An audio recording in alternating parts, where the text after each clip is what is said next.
প্রিয় দর্শকবৃন্দ, যদি এমন একটি গ্রন্থ থাকে যেখানে একসাথে পাওয়া যায় ধর্ম, বিজ্ঞান, যুদ্ধবিদ্যা, জ্যোতিষ, চিকিৎসা, স্থাপত্য, এমনকি জীবনের গভীর রহস্য, হ্যাঁ, আজ আমরা যে গ্রন্থটা নিয়ে কথা বলবো সেটি হলো অগ্নিপুরাণ। এই পুরাণ শুধু ধর্মীয় গ্রন্থ নয়, এটি এক বিশাল জ্ঞানের ভাণ্ডার যা মানব জীবনের প্রতিটি দিককে স্পর্শ করে। এই পুরাণে দেবতা অগ্নি নিজেই ঋষি বশিষ্ঠকে জ্ঞান প্রদান করেন। এতে রয়েছে 15,000-এরও বেশি শ্লোক, আর এতে এমন অনেক গোপন জ্ঞান আছে যা আজকের আধুনিক বিজ্ঞানকেও অবাক করে দেয়। আজকের এই ভিডিওতে আমরা জানব অগ্নিপুরাণের রহস্য, এর শিক্ষার গভীর অর্থ এবং কিভাবে এই জ্ঞান আজও আমাদের জীবনে প্রযোজ্য। তাহলে চলুন শুরু করি। অগ্নিপুরাণ কি? অগ্নিপুরাণ হলো 18টি মহাপুরাণের মধ্যে একটি গুরুত্বপূর্ণ পুরাণ। এই গ্রন্থে দেবতা অগ্নি ঋষি বশিষ্ঠকে জীবনের বিভিন্ন দিক সম্পর্কে শিক্ষা দেন। এই শিক্ষা শুধু ধর্মীয় নয়, এতে রয়েছে রাজনীতি, যুদ্ধবিদ্যা, স্থাপত্য, চিকিৎসা, জ্যোতিষ, নৈতিক শিক্ষা, অর্থাৎ এটি এক ধরনের প্রাচীন বিশ্বকোষ। পুরাণ অনুযায়ী একসময় ঋষি বশিষ্ঠ জানতে চান মানব জীবনের প্রকৃত উদ্দেশ্য কী। তখন দেবতা অগ্নি তাকে এই বিশাল জ্ঞান দেন। এই সংলাপের মধ্য দিয়েই সৃষ্টি হয় অগ্নিপুরাণ। এখানে একটি গুরুত্বপূর্ণ বিষয় হলো অগ্নি শুধু আগুন নয়, তিনি জ্ঞানের প্রতীক, অর্থাৎ এই পুরাণের মাধ্যমে জ্ঞানী আলোর উৎস, এই বার্তা দেওয়া হয়েছে। অগ্নিপুরাণে মোট 380টি অধ্যায় আছে আর 15,000-এরও বেশি শ্লোক আছে এবং এটি কয়েকটি প্রধান ভাগে বিভক্ত। 1. ধর্ম ও আচার, পূজা পদ্ধতি, ব্রত, যজ্ঞ। 2. জ্ঞান ও বিজ্ঞান, জ্যোতিষ, চিকিৎসা, স্থাপত্য। 3. যুদ্ধ, রাজনীতি, অস্ত্রবিদ্যা, যুদ্ধ কৌশল, রাজধর্ম। আর আধ্যাত্মিকতা, আত্মা, মোক্ষ, জীবন দর্শন। অগ্নিপুরাণের একটি বিশেষ দিক হলো এতে বিস্তারিত যুদ্ধবিদ্যা বর্ণনা করা হয়েছে। এখানে বলা হয়েছে কিভাবে অস্ত্র ব্যবহার করতে হয়, কিভাবে যুদ্ধ কৌশল তৈরি করতে হয়, কিভাবে সেনাবাহিনী পরিচালনা করতে হয়, এমনকি তীর, ধনুক, তলোয়ার, গদা, সব অস্ত্রের ব্যবহার ব্যাখ্যা করা হয়েছে। এটা প্রমাণ করে প্রাচীন ভারতীয় সভ্যতা কতটা উন্নত ছিল। এই বিশ্ব ব্রহ্মাণ্ড কিভাবে সৃষ্টি হলো, আমরা কোথা থেকে এলাম, এই প্রশ্নের উত্তর খুঁজতেই অগ্নিপুরাণ আমাদের নিয়ে যায় এক গভীর রহস্যের জগতে।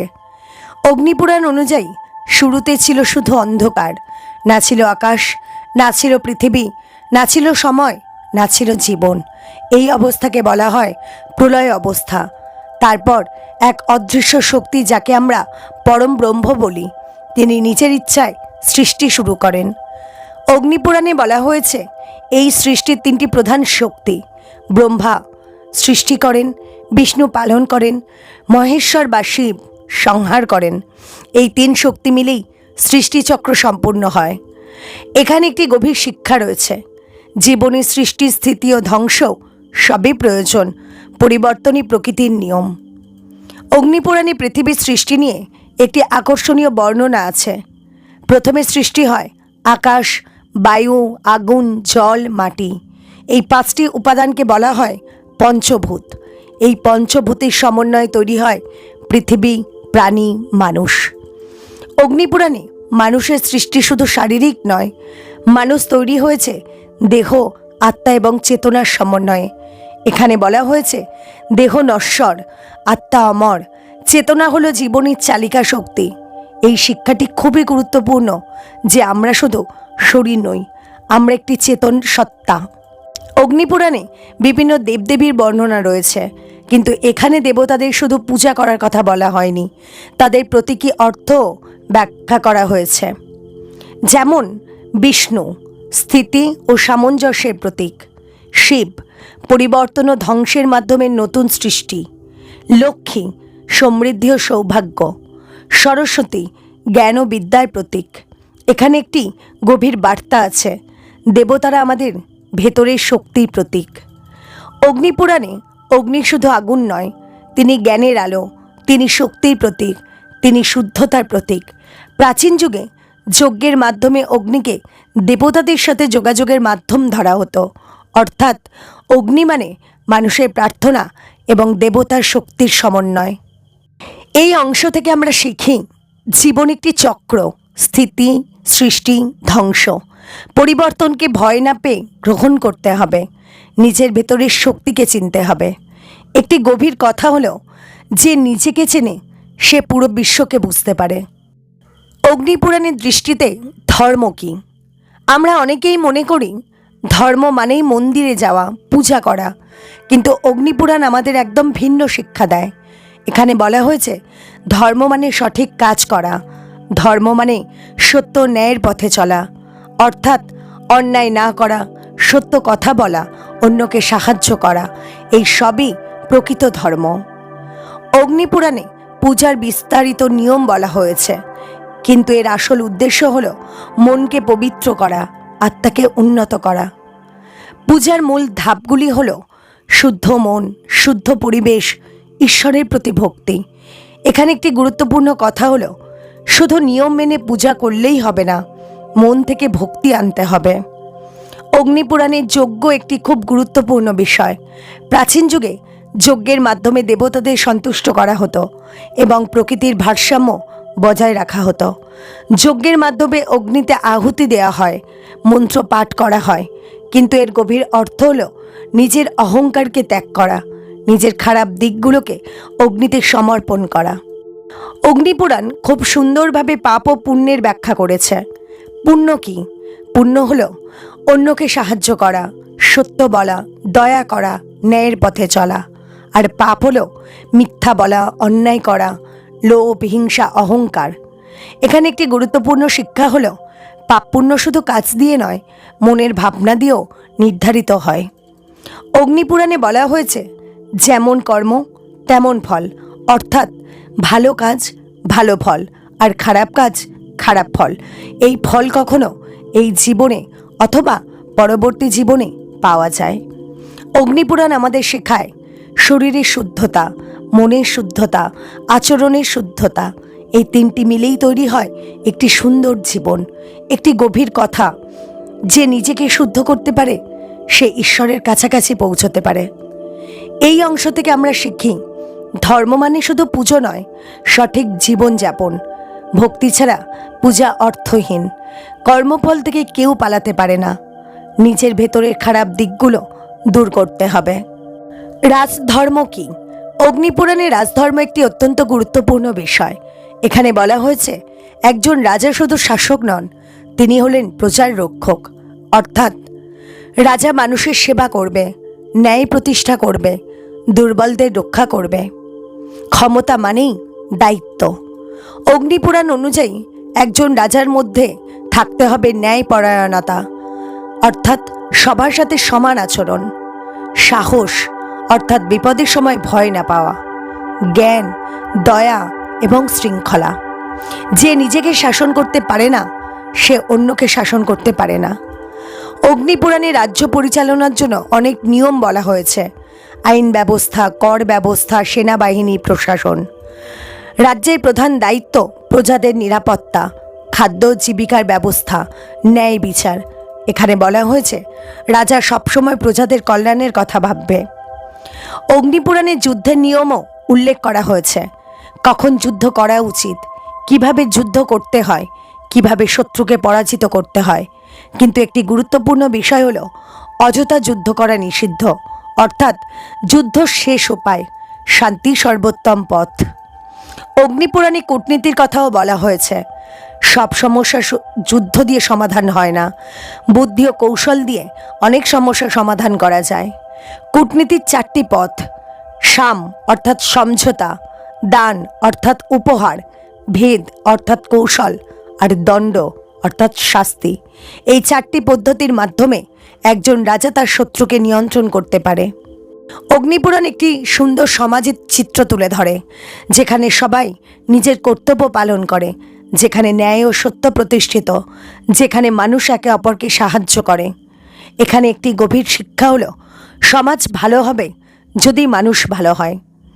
এই অংশ থেকে আমরা শিখি নেতৃত্ব মানে সেবা, ক্ষমতা মানে দায়িত্ব, শান্তি যুদ্ধের থেকে বড়, আর জ্ঞান ও কৌশল জীবনে খুব গুরুত্বপূর্ণ। একটি গভীর কথা হলো, একজন সত্যিকারের নেতা অন্যদের উন্নত করে, নিজেকে নয়। অগ্নিপুরাণে বলা হয়েছে, স্বাস্থ্যই মানুষের সবচেয়ে বড় সম্পদ। ধনসম্পদ, ক্ষমতা সব কিছুই অর্থহীন যদি শরীর সুস্থ না থাকে।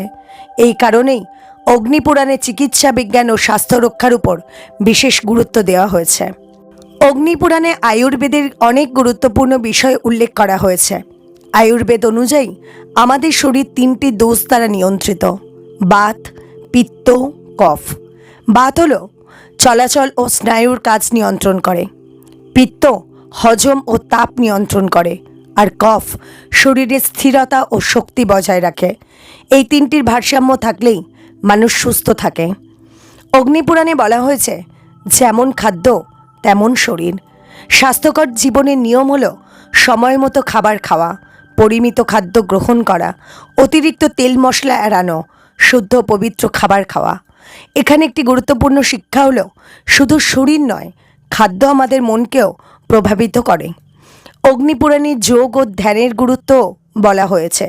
শরীরকে সুস্থ রাখতে, মনকে শান্ত রাখতে, আত্মাকে উন্নত করতে। যোগের উপকারিতা: মনোযোগ বৃদ্ধি, স্ট্রেস কমানো, শরীরের শক্তি বাড়ানো। একটি গভীর কথা হলো, যে নিজের মনকে নিয়ন্ত্রণ করতে পারে সে পুরো জীবনকে নিয়ন্ত্রণ করতে পারে। অগ্নিপুরাণে বিভিন্ন রোগের চিকিৎসার কথাও বলা হয়েছে। ভেষজ ঔষধ, প্রাকৃতিক উপায়ে চিকিৎসা, জীবনযাত্রার পরিবর্তন। প্রাচীন ঋষিরা বিশ্বাস করতেন প্রকৃতির মধ্যেই সব রোগের চিকিৎসা আছে। অগ্নিপুরাণ অনুযায়ী রোগের মূল কারণ শুধু শরীর নয়, মনের অসামঞ্জস্য রোগ সৃষ্টি করে। প্রধান কারণ হলো অতিরিক্ত লোভ, রাগ, দুশ্চিন্তা, অনিয়মিত জীবন। অর্থাৎ মন ভালো থাকলে শরীরও ভালো থাকে। অগ্নিপুরাণে দীর্ঘ জীবন পাওয়ার জন্য কিছু নিয়ম বলা হয়েছে: নিয়মিত জীবনযাপন, সৎ চিন্তা, পরিমিত আহার, ব্যায়াম ও ধ্যান। এখানে একটি গভীর শিক্ষা হলো, সুস্থ জীবন মানে শুধু রোগমুক্ত থাকা নয়, মানসিক ও আধ্যাত্মিক শান্তিও জরুরি। এই অংশ থেকে আমরা শিখি, স্বাস্থ্যই সবচেয়ে বড় সম্পদ। খাদ্য ও জীবনযাপন খুব গুরুত্বপূর্ণ। মন ও শরীর একে অপরের সাথে যুক্ত। প্রকৃতি সাথে থাকলেই সুস্থ থাকা যায়। একটি গভীর কথা হলো, নিজের শরীরকে ভালোবাসা মানেই নিজের জীবনকে সম্মান করা। আকাশের দিকে তাকালে আমরা দেখি অসংখ্য তারা, গ্রহ, নক্ষত্র। কিন্তু অগ্নিপুরাণ বলে, এগুলো শুধু আকাশের বস্তু নয়, এগুলোর সাথে মানুষের জীবনের গভীর সম্পর্ক রয়েছে। এই জ্ঞানকেই বলা হয় জ্যোতিষবিদ্যা। অগ্নিপুরাণে নবগ্রহের বিশেষ গুরুত্ব দেওয়া হয়েছে। নবগ্রহ হল চন্দ্র, সূর্য, মঙ্গল, বুধ, বৃহস্পতি, শুক্র, শনি, রাহু, কেতু। এই গ্রহগুলো মানুষের জীবনে বিভিন্ন প্রভাব ফেলে। গ্রহের প্রভাব কেমন? অগ্নিপুরাণ অনুযায়ী প্রতিটি গ্রহ মানুষের জীবনের একটি দিক নিয়ন্ত্রণ করে। যেমন সূর্য, শক্তি এবং আত্মবিশ্বাস; চন্দ্র, মন এবং অনুভূতি; শনি, কর্মফল এবং পরীক্ষা; বৃহস্পতি, জ্ঞান ও ভাগ্য। এখানে একটি গুরুত্বপূর্ণ কথা হলো, গ্রহ আমাদের জীবনকে প্রভাবিত করে কিন্তু নিয়ন্ত্রণ করে না। অগ্নিপুরাণে একটি গভীর প্রশ্নের উত্তর দেওয়া হয়েছে, আমাদের জীবন কি ভাগ্য নির্ধারণ করে না কর্ম? এখানে বলা হয়েছে, ভাগ্য হলো পূর্বের কর্মের ফল, আর বর্তমান কর্ম হলো ভবিষ্যতের ভাগ্য। অর্থাৎ আপনি যা করছেন আজ, সেটাই আপনার আগামী নির্ধারণ করবে। প্রাচীন যুগে জ্যোতিষ ব্যবহার করা হতো শুভ সময় নির্ধারণে, বিবাহ, যজ্ঞ, পূজার সময় ঠিক করতে, গুরুত্বপূর্ণ সিদ্ধান্ত নেওয়ার আগে। কিন্তু অগ্নিপুরাণ সতর্ক করে, জ্যোতিষকে অন্ধভাবে বিশ্বাস করা উচিত নয়। নিজের বুদ্ধি ও কর্মই সবচেয়ে গুরুত্বপূর্ণ। অগ্নিপুরাণে কিছু উপায় বলা হয়েছে: দান করা, মন্ত্র জপ করা, সৎ কাজ করা, ধ্যান করা। এখানে একটি গভীর শিক্ষা হলো, ভালো কাজই সবচেয়ে বড় প্রতিকার। অগ্নিপুরাণ শেখায়, জীবনকে সঠিকভাবে চালাতে হলে কর্ম, জ্ঞান, বিশ্বাস এই 3টির ভারসাম্য দরকার। এই অংশ থেকে আমরা শিখি, ভাগ্য আমাদের নিয়ন্ত্রণ করে না, আমাদের কর্মই ভবিষ্যৎ তৈরি করে। জ্যোতিষ পথ দেখাতে পারে, কিন্তু সিদ্ধান্ত আমাদের নিতে হবে। ভালো কাজ সব সমস্যার সমাধান। একটি গভীর কথা হলো, ভাগ্য লেখা থাকে কিন্তু কলম থাকে আমাদের হাতে। অগ্নিপুরাণ শুধু ধর্ম বা আধ্যাত্মিকতার নয়, এখানে এমন কিছু বৈজ্ঞানিক জ্ঞান রয়েছে যা আজও মানুষকে অবাক করে, বিশেষ করে স্থাপত্যবিদ্যা। অগ্নিপুরাণে বলা হয়েছে একটি বাড়ি বা মন্দির শুধু ইট পাথর নয়, এটি শক্তি ও কম্পনের একটি কেন্দ্র। অগ্নিপুরাণে বাস্তুশাস্ত্রের বিস্তারিত বর্ণনা আছে। বাস্তু মানে প্রকৃতির সাথে সামঞ্জস্য রেখে নির্মাণ। বাস্তুশাস্ত্রের মূল নিয়ম হল ঘরের দিক নির্ধারণ, দরজা জানালার অবস্থান, আলো বাতাসের প্রবাহ, মন্দিরের স্থান। এখানে একটি গুরুত্বপূর্ণ শিক্ষা হলো প্রকৃতির সাথে মিল রেখে চললেই শান্তি আসে। অগ্নিপুরাণে মন্দির নির্মাণ নিয়ে অসাধারণ তথ্য রয়েছে। মন্দির শুধু পূজা স্থান নয়, এটি একটি আধ্যাত্মিক শক্তির কেন্দ্র। মন্দির নির্মাণের কিছু নিয়ম হলো নির্দিষ্ট দিক অনুযায়ী নির্মাণ, নির্দিষ্ট মাপ ও অনুপাত, পবিত্র স্থান নির্বাচন। মন্দিরের গঠন এমনভাবে করা হয় যাতে মানুষের মন শান্ত হয় এবং ঈশ্বরের সাথে সংযোগ স্থাপন সহজ হয়। অগ্নিপুরাণে বিভিন্ন পরিমাপ পদ্ধতির কথা বলা হয়েছে। দৈর্ঘ্য, প্রস্থ, উচ্চতা, নির্মাণের সঠিক অনুপাত, এগুলো প্রমাণ করে প্রাচীন ভারতীয়রা গণিত ও স্থাপত্যে অনেক উন্নত ছিল। অগ্নিপুরাণে শিল্পকলার গুরুত্বও বলা হয়েছে। মূর্তি নির্মাণ, চিত্রকলা, অলঙ্কার, এখানে বলা হয়েছে শিল্প শুধু সৌন্দর্যের জন্য নয়, এটি মানুষের অনুভূতি ও ভক্তির প্রকাশ। অগ্নিপুরাণে এমন কিছু ধারণা আছে যা আধুনিক বিজ্ঞানের সাথে মিলে যায়, যেমন শক্তির ধারণা, পরিবেশের গুরুত্ব, ভারসাম্যের প্রয়োজন। এখানে একটি গভীর শিক্ষা হলো বিজ্ঞান ও আধ্যাত্মিকতা একে অপরের বিপরীত নয়। অগ্নিপুরাণ আমাদের শেখায় প্রকৃতিকে সম্মান করতে হবে, পরিবেশ রক্ষা করতে হবে, কারণ প্রকৃতি ছাড়া মানুষের অস্তিত্ব সম্ভব নয়। এই অংশে আমরা শিখলাম প্রকৃতির সাথে মিল রেখে চলা উচিত। বাড়ি ও পরিবেশ আমাদের জীবনে প্রভাব ফেলে। শিল্প ও সৌন্দর্য জীবনের গুরুত্বপূর্ণ অংশ। বিজ্ঞান ও আধ্যাত্মিকতা একসাথে চলতে পারে। একটি গভীর কথা হলো, যেখানে ভারসাম্য আছে সেখানেই শান্তি আছে। জীবনের চূড়ান্ত লক্ষ্য হলো মোক্ষ। অগ্নিপুরাণ অনুযায়ী মানুষের জীবনের শেষ লক্ষ্য হলো মোক্ষ। মোক্ষ কি? জন্ম মৃত্যুর চক্র থেকে মুক্তি, দুঃখ কষ্ট থেকে মুক্তি, আত্মার পরম শান্তি। এখানে বলা হয়েছে আমরা বারবার জন্ম নিই আমাদের কর্মের ফল ভোগ করার জন্য, কিন্তু যখন আমরা সত্য জ্ঞান অর্জন করি তখন আমরা এই চক্র থেকে মুক্তি পাই। মোক্ষ পাওয়ার পথ কি? অগ্নিপুরাণে মোক্ষ পাওয়ার জন্য কয়েকটি পথ বলা হয়েছে। জ্ঞান, ভক্তি, কর্ম, ধ্যান। জ্ঞান হলো নিজের প্রকৃত পরিচয় জানা, আত্মা ও ব্রহ্মকে বোঝা। ভক্তি হলো ঈশ্বরের প্রতি সম্পূর্ণ বিশ্বাস ও ভালোবাসা। কর্ম হলো নিঃস্বার্থ কাজ করা। আর ধ্যান হলো মনকে শান্ত করা, আত্মার সাথে সংযোগ স্থাপন করা। এই চারটি পথ মিলেই মানুষ মোক্ষের দিকে এগিয়ে যায়। এই বিশাল পুরাণ আমাদের কিছু চিরন্তন শিক্ষা দেয়। জ্ঞানই আলো, সত্য ন্যায়ের পথে চলতে হবে। কর্মফল থেকে কেউ পালাতে পারে না। নিজের মন ও ইন্দ্রিয়কে নিয়ন্ত্রণ করতে হবে। প্রকৃতির সাথে সামঞ্জস্য রেখে চলতে হবে। অগ্নিপুরাণ শুধু পড়ার জন্য নয়, এটি জীবনে প্রয়োগ করার জন্য। কিন্তু কিভাবে? প্রতিদিন ভালো কাজ করা, অন্যকে সাহায্য করা, সত্য কথা বলা, নিজের মনকে শান্ত রাখা, এই ছোট ছোট কাজই আমাদের জীবনকে পরিবর্তন করতে পারে। অগ্নিপুরাণ আমাদের বুঝিয়ে দেয় আমরা শুধু শরীর নই, আমরা একটি চিরন্তন আত্মা। এই পৃথিবীতে সব কিছু অস্থায়ী, কিন্তু আত্মা চিরন্তন। একটি গভীর কথা হলো, যে নিজেকে জয় করে সে পুরো বিশ্বকে জয় করে। অগ্নিপুরাণ আমাদের শেখায় জীবন একটি যাত্রা, যেখানে জ্ঞান, কর্ম, ভক্তি এই তিনটি সবচেয়ে গুরুত্বপূর্ণ। যদি আমরা সঠিক পথে চলি তাহলে এই জীবনই হয়ে উঠতে পারে শান্তি, সুখ ও সফলতার পথ। যদি আপনি এই ভিডিওটি পুরো উপভোগ করে থাকেন তাহলে ভিডিওটিতে একটি লাইক করবেন, কমেন্ট করে লিখবেন জয় অগ্নিদেব, আর অবশ্যই চ্যানেলটি সাবস্ক্রাইব করে রাখবেন এই ধরনের আরও রহস্যময় ও জ্ঞানভিত্তিক ভিডিও পেতে। আপনার এই যাত্রায় আমার সাথে থাকার জন্য ধন্যবাদ। আবার নতুন একটি রহস্যময় বিষয় নিয়ে ফিরে আসব খুব শীঘ্রই। ততদিন পর্যন্ত জ্ঞান অর্জন করুন, সৎ পথে চলুন এবং নিজের জীবনকে সুন্দর করে তুলুন। নমস্কার।